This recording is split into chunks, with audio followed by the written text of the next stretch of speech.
다하라 요네코라는 사람이 18살에 자기 어머니가 갑자기 죽으면서 너무 충격을 받았어요. 아주 어머니 의존하던 딸이었는데 갑작스런 죽음의 인생의 목적을 잃고 방황하면서 내가 못 살겠다 해서 자살을 하려고 전차에 뛰어들었습니다.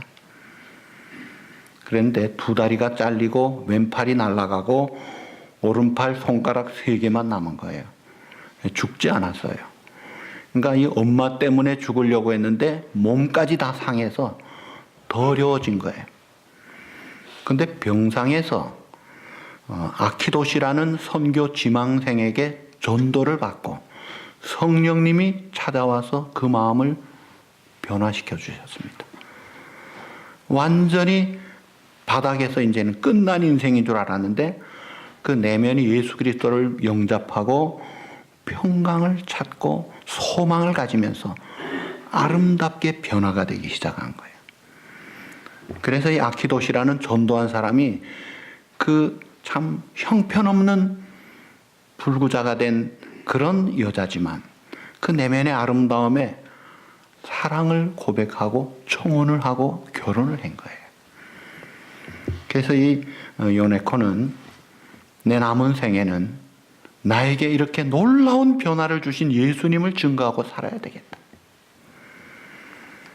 그러면서 그는 이런 고백을 합니다. 하나님, 제게 아직도 손가락이 3개나 남아 있습니다.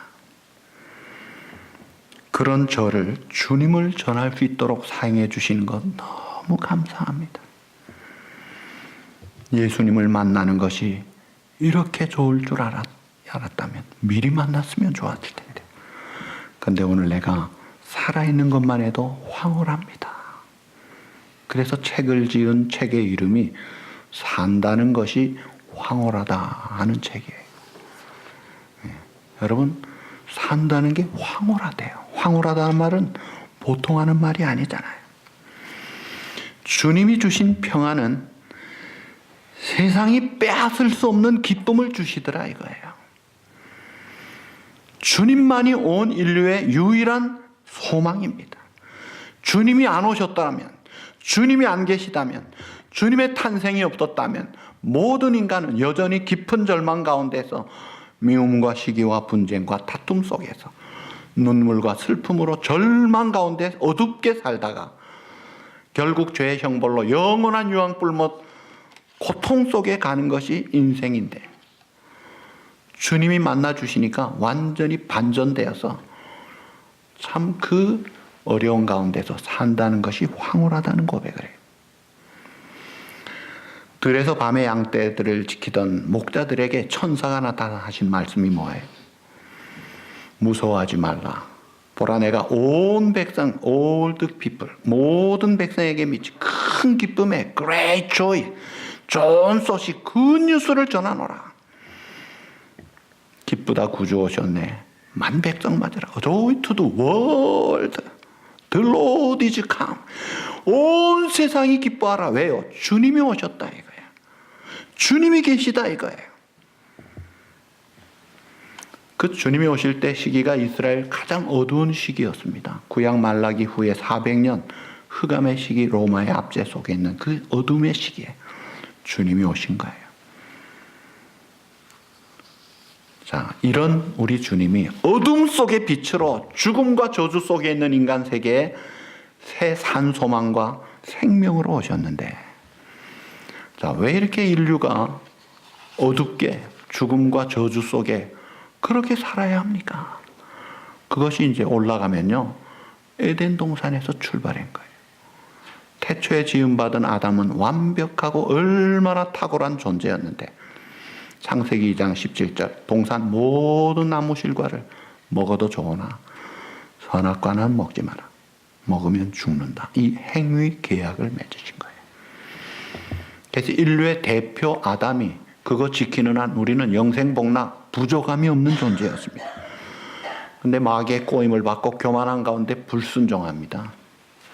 그래서 로마서 5장 12절 19절에는 그 아담의 범죄가 모든 사람에게 전가되었다. 신학적으로 죄의 전가라 그럽니다.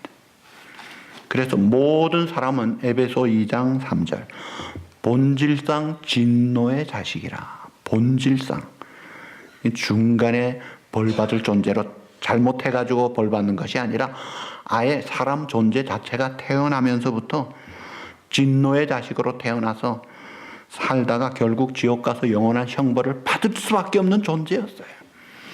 그런 이 죄의 결과, 그 형벌, 누군가 해결사가 오지 않는 한 영원한 진노의 자식으로 살다가 갈 수밖에 없는 그런 우리들.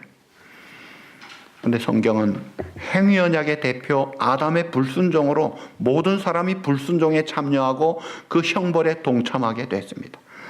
그런데 둘째 아담, 그분은 행위 언약이 아니라 은혜 계약의 대표로 이 땅에 오셔서 아담이 남긴 두 가지 불순종과 형벌을 남겨두었는데 예수님은 순종하심으로 불순종을 이루시고 그 다음에 형벌을 당신 자신께서 다 담당하시고 다 씻으시고 그래서 이 문제를 해결하신 거예요.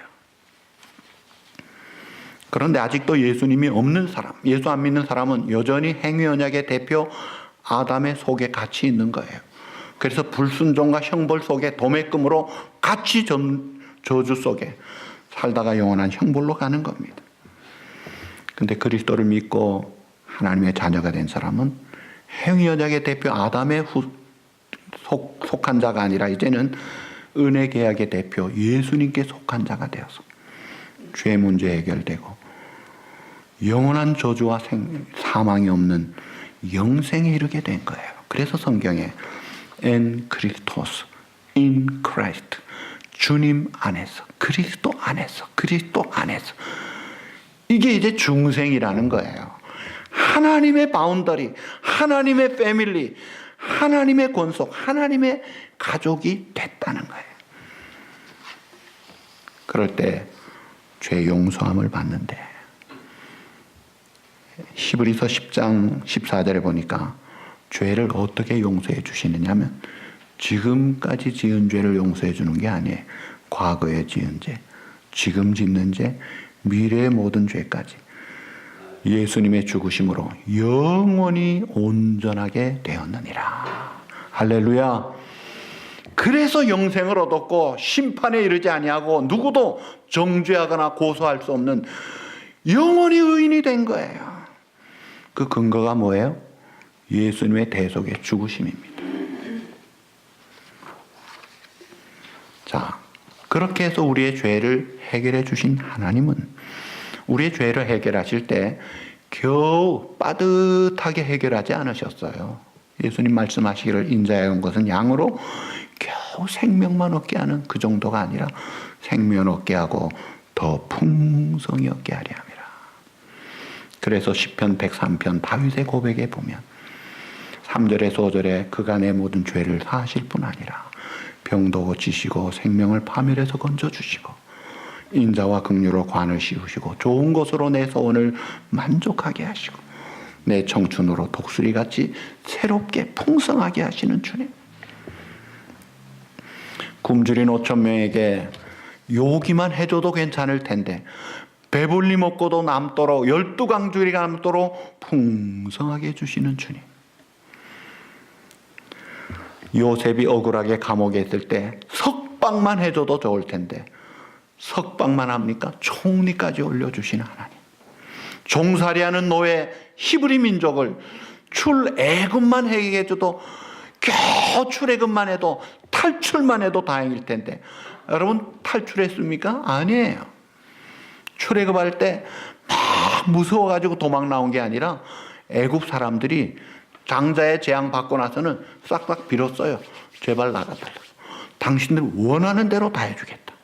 먹을 거 다 가져가라. 입을 거 다 줄게. 그리고 은금까지 다 주었어요. 제발 나가만 달라. 겨우 출애굽한 게 아니라 기가 막힌 출애굽을 했습니다. 하나님이 우리를 구원하시고 죄를 용서하신 것이 빠듯하게 겨우 구원하신 게 아니에요.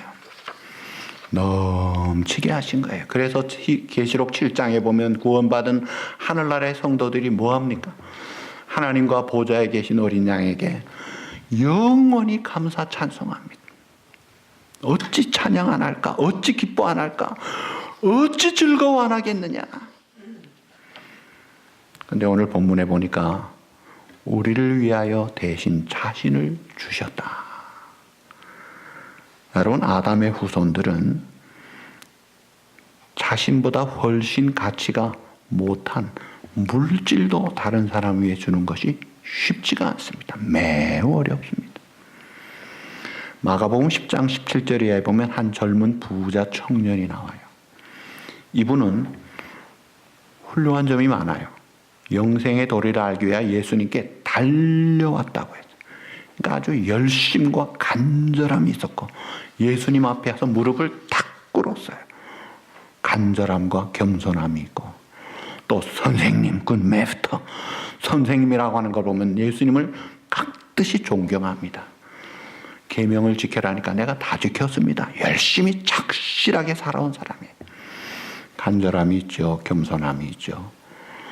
존경하는 예수님께 와서 영생을 얻고자 하는데 너 가난한 자들에게 재산 줘라. 영생을 얻는 것보다 재산이 더 중요하니까 포기하고 떠나갑니다. 여러분, 물질 준다는 게 그만큼 힘들어요. 그래서 선한 사마리아 사람이 물질 제공하잖아요. 삭개오가 재산의 반을 내놓겠습니다. 얼마나 대단한 겁니까? 대단하죠. 영생을 얻기 위하여 물질 포기한 것보다 대단한 것이죠. 그런데 예수님은 재산 반입니까? 선한 사마리아 사람의 기름과 부비 더 주는 정도입니까? 성경은 말합니다. 자신을 주셨다. 생명, 목숨을 주셨다는 거예요. 그가 우리를 위하여 자신을 주셨다. 주 너를 위하여 몸버려 피 흘렸건만 넌 나를 위하여 무엇 주느냐? 우리가 주님의 은혜를 안다면 내가 주님의 받은 사랑에 비해서 아무리 헌신한들 10분의 1이 되겠습니까? 100분의 1이 되겠습니까? 주님, 내가 할 말이 없습니다. 그러니까 산다는 것이 황홀하다는 고백을 하잖아요. 여러분, 누가 우리에게 당신 가정 어려운데 내가 1,000만 불을 주겠다. 후리. 그러면 어떻게 해요? 이야, 죽을 때까지 감사할 거예요. 자손대대로 그 집 고맙다. 그 사람 고맙다. 은인이다. 그런 사람 없다. 얼마나 좋아하겠어요. 그런데 예수님은 1,000만 불이 아니에요. 천하보다 귀한 자신을 주셨다는 거예요. 여러분, 이게 실감이 나요? 자, 그러면 예수님의 그 존귀하신 주님의 생명을 줄 만큼 대신 받은 우리가 그렇게 가치가 있나요? 성경 로마서 5장 6절에서 10절에 보면 세 가지로 이야기합니다. 우리를 위하여 자신을 주셨는데 그 우리가 누구냐? 첫째, 경건치 않은 우리다. 둘째, 죄인된 우리다. 성경은 말합니다. 의인과 선인을 위하여 죽는 자도 쉽지 않다 그랬어요. 그런데 의인 선인 위해서 죽는 것도 쉽지 않은데 죄인을 위하여, 그것도 로마서 5장 10절에 보면 원수된 우리들을 위하여. 여러분, 원수가 누구예요? 죄만 안 된다면 죽이고 싶은 사람이 원수예요. 그런데 예수님은 경건치 않은 죄인된 원수된 우리들을 위하여 자신을 주셨다. 죄를 알지도 못하시는 주님께서 의인으로서 불의한 자를 대신하여 자신을 주셨다. 그래서 Amazing Grace라는 찬송을 하는 거예요. 나 같은 죄인 살리신 주님의 은혜. Amazing, Amazing. 그런 주님이 왜 자신을 주셨나요? 오늘 14절에 보니까 앞부분에 첫 번째 이유가 모든 불법에서 우리를 속량하시고 깨끗하게 하사 모든 불법 이거 다 씻어주셨다. 성경에 보면 고린도전서 6장 9절 이하에 혹은 마가복음 7장 이하, 로마서 1장, 3장, 디모데전서 6장, 디모데후 3장 보면요, 죄의 목록이 쭉 나와요. 갈라디아서 5장에도 한두 가지가 아니에요. 10가지가 아니에요. 많이 나옵니다. 각종 죄악이 나와요. 그 모든 불법에서 우리를 도말하셨다. 도말이 뭐예요? 싹 지워주셨다. 이 모든 불행과 문제와 죽음과 저주와 형벌을 가져온 이 죄를 주님이 싹 씻어주셨다는 거예요. 강력 세척제예요. 동의서에서 먼 것까지 옮겨버리셨고 죄의 그것을 밟으시고 던져버리셨나이다. 우리를 모든 불법에서 속량, 리디머 구원하셨다 이거예요. 대신 갚아줘요. 내가 100불 빚졌는데 내가 갚을 돈이 없는데 누가 100불을 페이드해 줬어요. 자유, 그게 리뎀션이에요. 다 갚아주셨다 이거예요. 그리고 또 하나가 뭐예요? 우리 주님이 자신을 주신 이유가 모든 불법에서 우리를 속량하여 깨끗하게 할 뿐 아니라, 그 다음에 보니까 따라합시다. 선한 일을 열심히 하는 자기 백성이 되게 하려 하심이라. 아멘. 자, 우리를 모든 불법에서 속량하시고 깨끗하게 하실 뿐 아니라 선한 일을 열심히 하는 자기 백성이 되게 하심이라. 그러니까 선한 일을 위하여 살아가도록, 욕심 부리고 이기적으로 셀피시하게 다투고 분열하고 어리석게 살지 않고 이제는 선한 백성으로 살도록. 그래서 고린도서 5장 15절에 이렇게 말씀합니다. 그가 모든 사람을 대신하여 죽으심은 살아있는 자들로 하여금 다시는 그들 자신을 위하여 살지 않고 오직 그들을 대신하여 죽었다가 다시 살아나시니, 그러니까 나를 위하여 살지 않고 날 위해 대신 죽었다가 살아나신 주님을 위하여 살게 하려 함이라. 인생 목적을 잡아, 인생의 방향을 잡게 한 거예요. 그래서 하나님, 내 오른쪽 세 손가락만 남은 것 가지고 이 복음을 전할 수 있는 것 영광이고 황홀합니다. 이런 고백을 하는 거예요. 그래서 성경에 보면 사도 바울 서신에 구원만 이야기합니까? 반드시 그 뒤에는 구원에 따르는 선행이 그대로 나오는 거예요. 그것이 우리를 구원하신 목적이기 때문에 그래요. 누가복음 7장에 보면 죄를 많이 사함받은 여자가 예수님을 많이 사랑했다 그래요. 많이 빚을 탕감받으면 더 많이 감사하잖아요. 내 죄, 이건 영원한 형벌에 이르는 죄를 씻어주셨다 이거예요. 내가 의인을 부르러 온 것이 아니라 죄인을 부르려고 왔노라. 수고하고 무거운 짐진 자들아 다 내게로 내가 쉼을 주리라.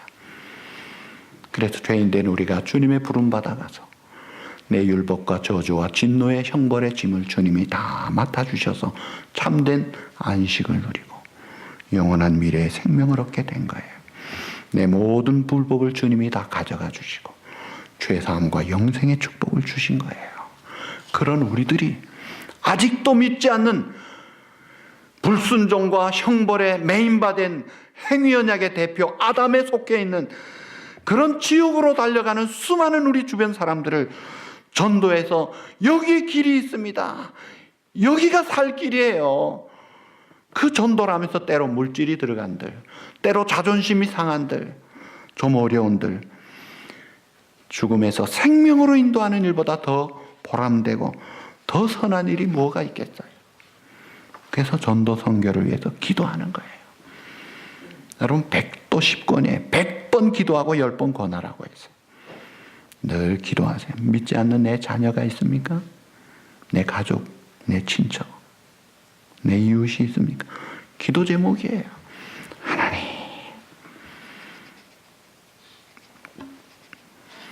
그런데 내가 이 기도하다가 해야지 그러다 또 잊어먹어요. 왜 그래요? 하나님의 은혜와 뜻을 잘 모르기 때문에 그래요. 톨스토이의 우화 중에 이런 이야기가 있어요. 어느 날 물고기들이 사람들의 대화를 들었대요. 사람들이 하는 말이 물고기에게는 제일 중요한 것이 물이다 하는 말을 들은 거예요. 근데 물고기들이 저게 무슨 뜻이냐 알지를 못하니까 제일 나이 드신 분에게, 나이 드신 물고기를 찾아간 거예요.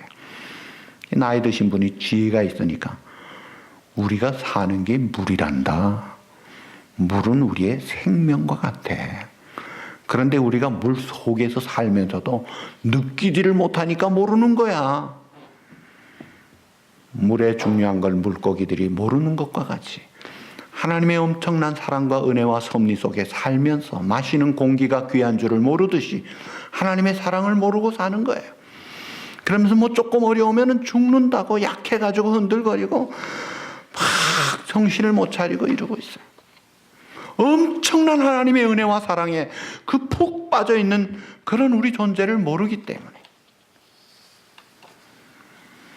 엘리자베스 페이슨 프렌티스라는 분, 이분이 어머니예요.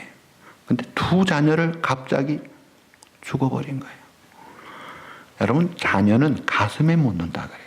근데 한꺼번에 두 자녀가 죽었어요.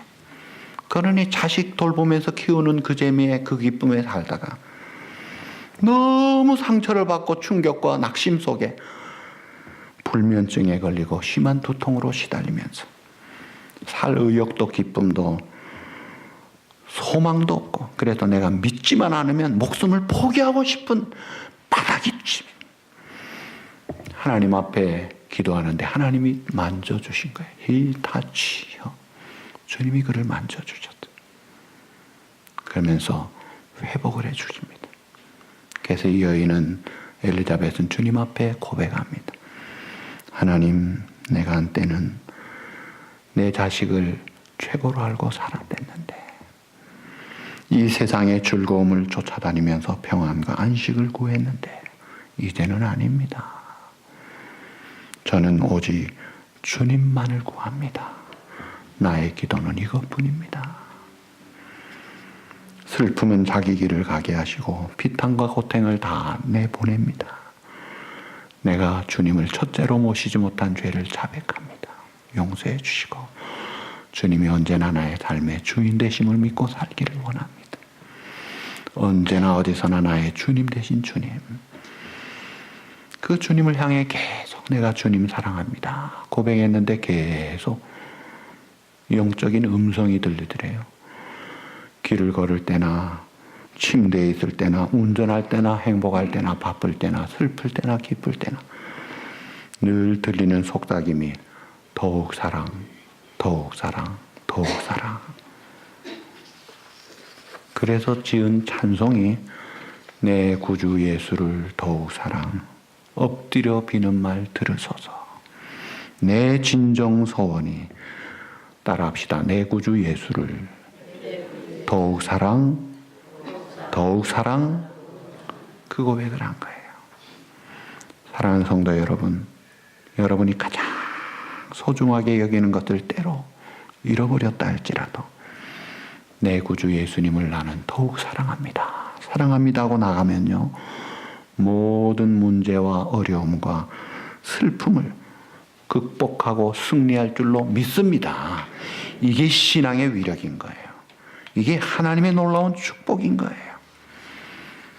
우리를 죄와 불법에서 깨끗하게 하시고 선한 일에 열심히 하는 하나님의 사람으로 살도록 자신을 주셨다. 그러면 선한 일이 뭐예요? 선한 백성으로 사는 게 어떤 거예요? 주님 닮아가는 거예요. 겸손하신 주님 따라 주님이 어떻게 사셨어요? 인자에 온 것은 섬김을 받으려 함이 아니라 도리어 섬기려 하고, 예수님은 섬기셨고 그 섬김의 완성을 자신의 목숨을 줌으로, 대속물로 줌으로 완성하셨습니다. 마틴 루터 킹 목사님이 마지막 설교가 조지 아틀란타 에베네셀 침례교회에서 1968년 6월 4일에 있었습니다. 그 마지막 설교 내용이 이 내용이, 그리스도인들이 으뜸이 되려면 예수님처럼 살면 됩니다. 그 예수님은 힘으로 으뜸이 된 분이 아닙니다. 섬기는 종으로 오셨고 섬기는 종으로 사셨고 죽으시면서 섬김을 완성하셨습니다. 섬기는 자가 으뜸이 되어 종으로 살면 최고가 됩니다. 섬기는 데는 학이나 언변이 필요가 없습니다. 종이 되는 데는 지위와 지식이 필요가 없어요. 섬기면 누구나 으뜸이 돼요. 예수님처럼 섬김의 자리로 그렇게 우리가 살아갑시다. 멋진 메시지를 전했죠. 황해도 황주에 한 유력한 재벌가의 맏딸로 태어난 방애인이라는 사람이 있었어요. 개성 호프돈여고를 수석 졸업하고 전주 기전여학교에 교사로 왔습니다. 이 젊은 어린 처녀가 은혜를 받은 거예요. 하나님 앞에 헌신합니다. 그래가지고 부잣집 딸이 검소하게 살면서 기도와 전도 생활을 살고 가난하고 얼벗고 굶주린 사람들을 도우고 살아야 되겠다 결심하면서 불쌍한 사람들을 도와주고 길거리에 돌보지 않는 아이들 데려다가 고아원을 만들고 아무도 돌보지 않는 환자들 찾아가서 그들을 돌아봐주고 싸움 나면 오는 음성으로 싸움을 말리고 나병 환자 그 당시에 길거리들 한 번씩 보였잖아요. 그 나병 환자들이 손가락질하고 사람들이 도망가면 그는 오히려 다가가서 고름을 닦아주고 눈물로 기도해 주었던 것. 그가 24살로 죽었어요. 전주 서문교회 묘지에 안장이 됐는데 온 전주 시민들은 마음속에 그 여자는 사랑의 성자였다. 그는 섬김으로 단신으로 일찍 죽었어요. 장질부사에 걸려서 장티푸스에. 그런데 섬김으로 그 인생을 살았던 그 여인을 두고두고 칭찬하는 거예요. 최고다. 그때 그 목사님의 회고록을 보니까 이렇게 말을 했어요. 방해인 그녀는 세상을 비관하는 성자가 아니었습니다. 세상을 낙관하는 성자였습니다. 그는 스승이 되려는 교만한 성자가 아니었습니다. 형제의 발 아래 엎드려 겸손하게 섬기는 성자였습니다. 그는 죄인들을 향해 책망하는 성자가 아니요 죄인에 대한 눈물의 성자였습니다. 존경받는 그런 길을 가더라 이거예요. 그래서 우리가 겸손과 섬김으로 살면 그 주님을 기쁘시게 하고 선한 일을 하는 백성이 되는 거예요. 그리고 예수님이 이 땅에 평화의 왕으로 오셨습니다. 모든 마음의 분노와 그로 발생한 다툼과 분쟁을 화해로 극복하는 평화의 주님. 그래서 하나님과 원수된 관계를 회복하고 갈라진 관계, 분열된 관계, 찢어진 관계를 봉합하고 하나 되고 치료하게 하고 사랑으로 생명으로 하나님의 은혜로 하나 되게 하는 그런 평화의 주님.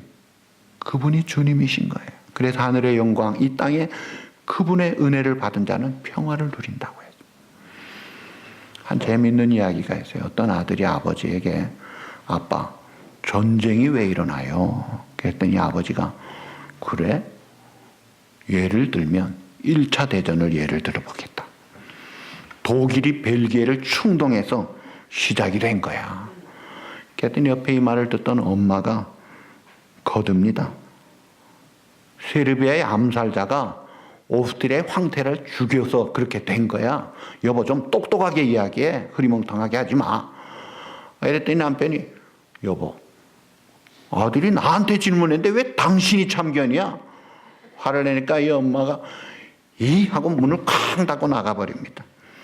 그러니까 이 아들이 아빠 설명 안 해도 전쟁 원인을 내가 알겠어요.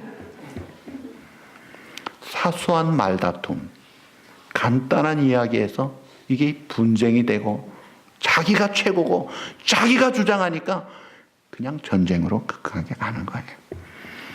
이해하고 배려하고 기다려주고 참아주면 아무 문제가 없을 텐데 사랑과 용서 하나 되게 하신 주님을 맞는 이 평화의 계절.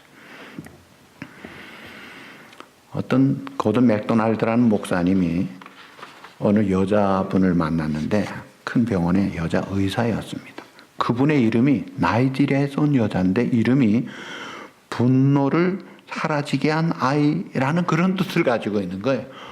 그 참 이름도 희한하다. 그 이름 뜻이 뭔지를 물었더니 사연을 이야기하면서 우리 부모님이 결혼하기 전에 너무 서로 사랑해서 결혼하려고 할 때 할아버지 할머니가 극구 반대를 했대요. 근데 우리 엄마 아빠가 그래도 사랑해서 결혼을 했대요.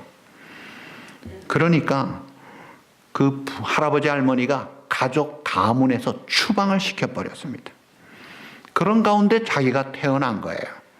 근데 할아버지 할머니가 딸은 밉지만 사위는 밉지만 손녀가 이뻐가지고 용서를 해준 거예요. 그래서 그 할아버지가 지은 이름, 우리의 분노와 적대감을 사라지게 한 아이가 바로 너다. 분노를 사라지게 한 아이라는 이름을 줬다는 거예요.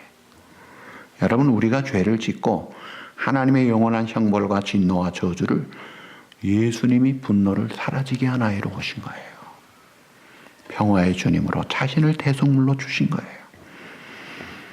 그래서 우리에게 회복을 주시고 평화를 주시고 사랑을 주시고 기쁨을 주시고 반전의 역사가 있게 하시고 영광 중에 그 나라 바라보며 소망 중에 감사 찬송하지 아니할까 찬송할 이유가 있게 우리를 살려주신 거예요. 이 예수님 오신 성탄의 계절에 혹시 아직도 내 마음에 화해하지 못한 자가 있습니까? 아직도 내 마음에 거부감을 가진 자가 있습니까? 예수님의 십자가 사랑으로 용납하시기를 바랍니다. 그래서 하나님께 기쁨을 드리는 성탄절이 되십시오. 하나님은 영원한 평화를 우리에게 나에게 주시기 위하여 독생자를 값없이 아낌없이 주셨던 거예요. 그래서 내가 먼저 찾아가서 화해의 손을 내밀고 평화의 조성자가 되고 그렇게 사는 사람은요 1년 365일 예수님이 다시 늘 태어나는 그런 기쁨의 성탄절을 사는 거예요.